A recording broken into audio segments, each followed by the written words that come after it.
दोस्तों, मैं हूं दीपक शर्मा। आज के इस लेसन में हम टैली में पेमेंट की एंट्री करना सीखेंगे।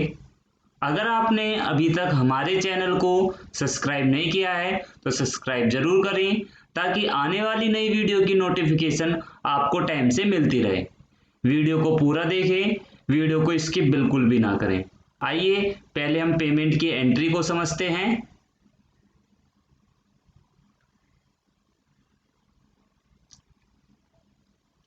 पहली एंट्री है आपकी paid salary in cash 10,000 rupees. Salary पे करी कैश में 10,000 रुपये। यहाँ पे हमने सैलरी अकाउंट को डेबिट करा है 10,000 रुपीज से और कैश अकाउंट को क्रेडिट करा है 10,000 रुपीज से। आइए समझते हैं क्यों। हमारे यहाँ पे सैलरी के माध्यम से एक्सपेंसेस इंक्रीज हो रहे थे, इसीलिए हमने सैलरी अकाउंट को डेबिट करा है 10,000 रुपीज से। जब भी हमारे एक्सपेंसेस इंक्रीज होते हैं हम उन्हें डेबिट करते हैं। तो हमारे एक्सपेंसेस सैलरी के माध्यम से इंक्रीज हो रहे थे, इसीलिए हमने सैलरी अकाउंट को 10,000 रुपीज से डेबिट करा है। कैश अकाउंट को हमने क्रेडिट इसलिए करा है, कैश हमारी असेट्स है और जब भी हमारी असेट्स डिक्रीज होती हैं तो हम उन्हें क्रेडिट करते हैं। तो जो सैलरी हमने पे करी थी वो कैश में करी थी, तो कैश के माध्यम से हमारी असेट्स डिक्रीज हो रही थी, इसीलिए हमने कैश अकाउंट को क्रेडिट करा है 10,000 रुपीज से। अगली एंट्री आपकी पेड रेंट इन चेक 1,000 रुपीज। रेंट पेड करा चेक से 1,000 रुपये। तो यहाँ पे हमने रेंट अकाउंट को डेबिट करा है 1,000 रुपीज से और बैंक अकाउंट को क्रेडिट करा है 1,000 रुपीज से, क्योंकि रेंट के माध्यम से हमारे एक्सपेंसेस इंक्रीज हो रहे थे और जब भी हमारे एक्सपेंसेस इंक्रीज होते हैं तो हम उन्हें डेबिट करते हैं। तो इसीलिए हमने रेंट अकाउंट को डेबिट करा है 1,000 रुपीज से। बैंक अकाउंट को क्रेडिट हमने इसलिए करा है क्योंकि बैंक बैलेंस हमारी असेट्स होती है और जब भी हमारी असेट्स डिक्रीज होती है, कम होती है, तो हम उसे क्रेडिट करते हैं। हमने जो रेंट पेड करा था वो चेक में करा था, इसीलिए हमने बैंक अकाउंट को क्रेडिट करा है 1,000 रुपीज से। अगली एंट्री आपकी paid staff welfare in cash 500 rupees. Staff welfare paid करा कैश में 500 रुपये। स्टाफ वेलफेयर होता है स्टाफ का खर्चा। यहाँ पे हमने स्टाफ वेलफेयर अकाउंट को डेबिट करा है 500 रुपीज से और कैश अकाउंट को क्रेडिट करा है 500 रुपीज से। आइए समझते हैं क्यों। स्टाफ वेलफेयर हमारा एक्सपेंसेस है। स्टाफ वेलफेयर के माध्यम से हमारे एक्सपेंसेस इंक्रीज हो रहे थे। हमारे एक्सपेंसेस इंक्रीज हो रहे थे। जब भी हमारे एक्सपेंसेस इंक्रीज होते हैं, बढ़ रहे होते हैं, तो हम उसे डेबिट करते हैं। तो हमारे एक्सपेंसेस स्टाफ वेलफेयर के माध्यम से इंक्रीज हो रहे थे, बढ़ रहे थे, इसीलिए हमने स्टाफ वेलफेयर अकाउंट को डेबिट करा है 500 रुपीज से।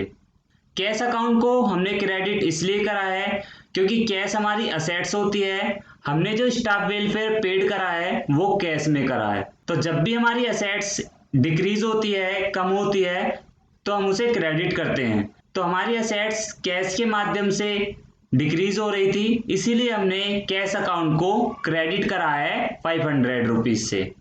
आइए अब हम इन एंट्रियों को टैली में रिकॉर्ड करते हैं। सबसे पहले हम एक कंपनी क्रिएट करेंगे या आपको जिस कंपनी में पेमेंट की एंट्री रिकॉर्ड करनी है वो कंपनी आपकी लिस्ट ऑफ सेलेक्टेड कंपनी पे सेलेक्ट होनी चाहिए। हमने यहाँ पे पहले से ही एक कंपनी सेलेक्ट की हुई है, अल्फा कम्युनिकेशन। उसके बाद एस्केप से बैक करेंगे। जैसे हम एस्केप से बैक करेंगे तो हमारी गेटवे ऑफ टैली की डिस्प्ले ओपन हो जाएगी। पेमेंट की एंट्री करने के लिए सबसे पहले हम लेजर्स क्रिएट करेंगे। लेजर्स क्रिएट करने के लिए हम अकाउंट्स इन्फो के ऑप्शन पे जाएंगे और एंटर प्रेस करेंगे। उसके बाद लेजर्स के ऑप्शन पे जाएंगे, एंटर प्रेस करेंगे। क्रिएट के ऑप्शन पे जाएंगे, एंटर प्रेस करेंगे। यहाँ पे हम सबसे पहले सैलरी का अकाउंट क्रिएट करेंगे। सैलरी, एंटर प्रेस करेंगे, एंटर प्रेस करेंगे। यहाँ पे आपकी लिस्ट ओपन हो जाएगी ग्रुप्स की। जिस ग्रुप में आपका अकाउंट है वो ग्रुप आप यहाँ से सेलेक्ट कर लोगे। सैलरी हमारा इनडायरेक्ट एक्सपेंसेस है, तो यहाँ पे हम इनडायरेक्ट एक्सपेंसेस सेलेक्ट कर लेंगे और एंटर प्रेस करेंगे। लेजर सेव करने के लिए एंटर प्रेस करेंगे या कंट्रोल ए से डायरेक्ट सेव करेंगे। नेक्स्ट लेजर क्रिएट करेंगे, रेंट, एंटर प्रेस करेंगे। यहाँ पे आपकी लिस्ट ओपन हो जाएगी ग्रुप्स की। आपका अकाउंट्स जिस ग्रुप के अंडर में है वो ग्रुप आप यहाँ से सेलेक्ट करोगे। तो रेंट हमारा इनडायरेक्ट एक्सपेंसेस ग्रुप के अंडर में आता है, तो यहाँ से हम इनडायरेक्ट एक्सपेंसेस सेलेक्ट करेंगे और एंटर प्रेस करेंगे। लेजर सेव करने के लिए एंटर प्रेस करेंगे या कंट्रोल ए से डायरेक्ट सेव करेंगे। नेक्स्ट लेजर है हमारा स्टाफ वेलफेयर।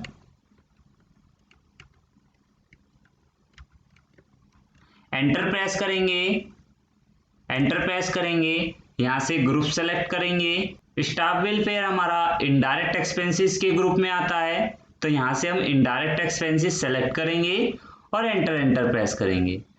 लेजर सेव करने के लिए कंट्रोल ए से डायरेक्ट सेव करेंगे या एंटर प्रेस करेंगे। नेक्स्ट लेजर है हमारा SBI बैंक। एंटर प्रेस करेंगे। SBI बैंक अकाउंट हमारा बैंक ग्रुप के अंडर में आएगा, तो यहाँ से हम बैंक अकाउंट सेलेक्ट करेंगे और एंटर प्रेस करेंगे। यहाँ पे हम अकाउंट नंबर फिल करेंगे।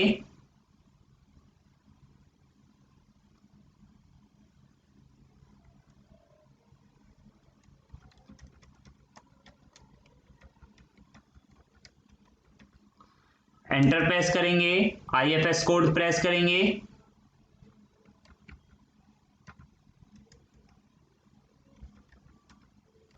एंटर प्रेस करेंगे, ब्रांच, एंटर प्रेस करेंगे, एंटर प्रेस करेंगे, एंटर प्रेस करेंगे, एंटर प्रेस करेंगे। यहाँ पे हम एड्रेस फिल करेंगे।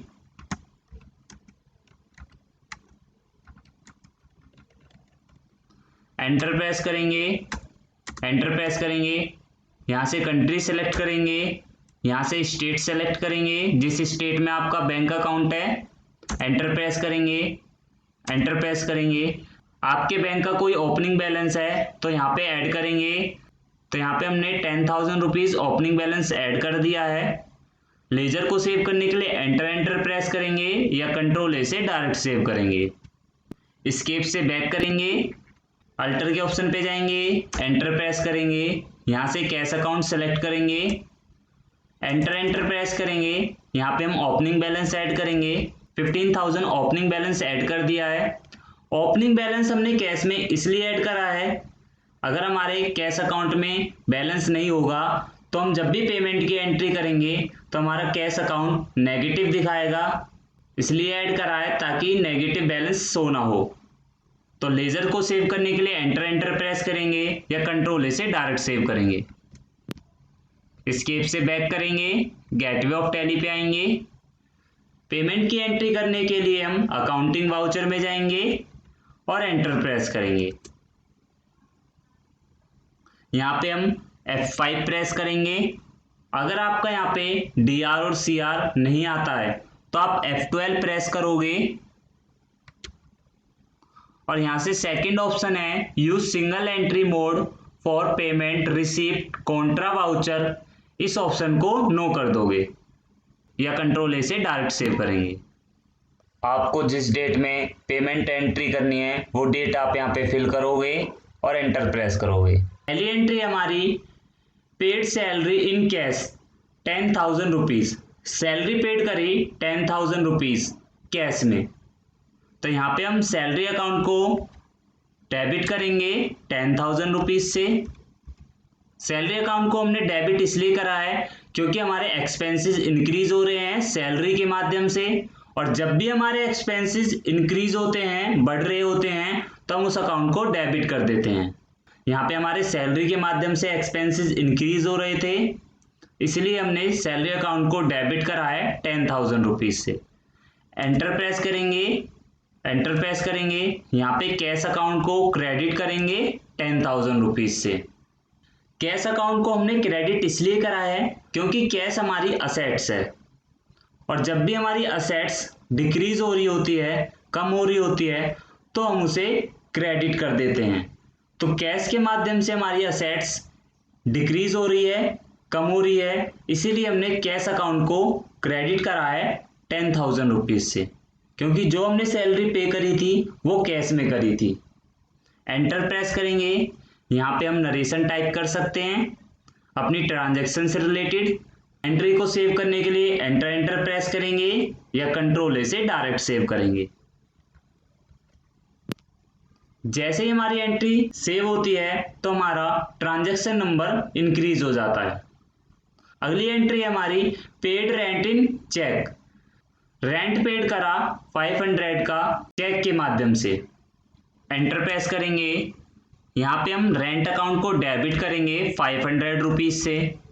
रेंट अकाउंट को डेबिट हमने इसलिए करा है क्योंकि रेंट के माध्यम से हमारे एक्सपेंसेस इंक्रीज हो रहे हैं, बढ़ रहे हैं, और जब भी हमारे एक्सपेंसेस इंक्रीज होते हैं, बढ़ रहे होते हैं, तो हम उसे डेबिट करते हैं। इसीलिए हमने रेंट अकाउंट को 500 रुपीज़ से डेबिट किया है। एंटर प्रेस करेंगे, यहाँ से SBI बैंक अकाउंट को क्रेडिट करेंगे 500 रुपीज़ से। क्यों? क्योंकि बैंक बैलेंस हमारी असेट्स होती है और जो हमने रेंट पेड करा था वो चेक में करा था, इसीलिए हमने बैंक अकाउंट को डेबिट करा है 500 रुपीज़ से। बैंक बैलेंस हमारी असेट्स होती है और जब भी हमारी असेट्स डिक्रीज होती है, कम होती है, तो हम उसे क्रेडिट करते हैं। जो रेंट हमने पेड करा था वो चेक में करा था, तो इसीलिए हमने SBI बैंक अकाउंट को क्रेडिट करा है 500 रुपीज़ से। एंटर प्रेस करेंगे, यहाँ पे हम नरेशन टाइप कर सकते हैं अपनी ट्रांजैक्शन से रिलेटेड। एंट्री को सेव करने के लिए एंटर प्रेस करेंगे या कंट्रोल ए से डायरेक्ट सेव करेंगे। अगली एंट्री है हमारी paid staff welfare in cash 1000 rupees. Staff welfare paid करा 1000 रुपीज़ कैश में। एंटर प्रेस करेंगे तो यहाँ पे हम स्टाफ वेलफेयर अकाउंट को डेबिट करेंगे 1000 रुपीज़ से। स्टाफ वेलफेयर को हमने डेबिट इसलिए करा है क्योंकि स्टाफ वेलफेयर के माध्यम से हमारे एक्सपेंसेस इंक्रीज हो रहे हैं, और जब भी हमारे एक्सपेंसेस इंक्रीज होते हैं तो हम उन्हें डेबिट करते हैं।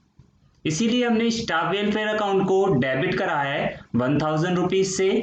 एंटर प्रेस करेंगे, यहाँ पे हम कैश अकाउंट को क्रेडिट करेंगे 1000 रुपीज़ से।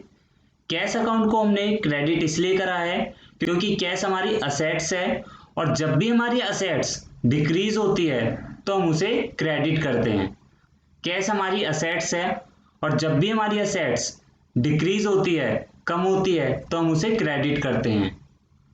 तो हमने जो स्टाफ वेलफेयर पेड करा था वो कैश में करा था, तो कैश के माध्यम से हमारी असेट्स डिक्रीज हो रही है, तो इसीलिए हमने कैश अकाउंट को क्रेडिट करा है 1000 रुपीज़ से। एंटर प्रेस करेंगे, यहाँ पे अपनी ट्रांजैक्शन से रिलेटेड नरेशन टाइप करेंगे। एंट्री को सेव करने के लिए एंटर प्रेस करेंगे या कंट्रोल ए से डायरेक्ट सेव करेंगे। एस्केप से बैक करेंगे, गेटवे ऑफ टैली पे आएंगे, उसके बाद हम डिस्प्ले पे जाएंगे, एंटर प्रेस करेंगे, रिसिप्ट एंड पेमेंट्स पे जाएंगे और एंटर प्रेस करेंगे। यहाँ पे हम ऑल टैब 1 प्रेस करेंगे।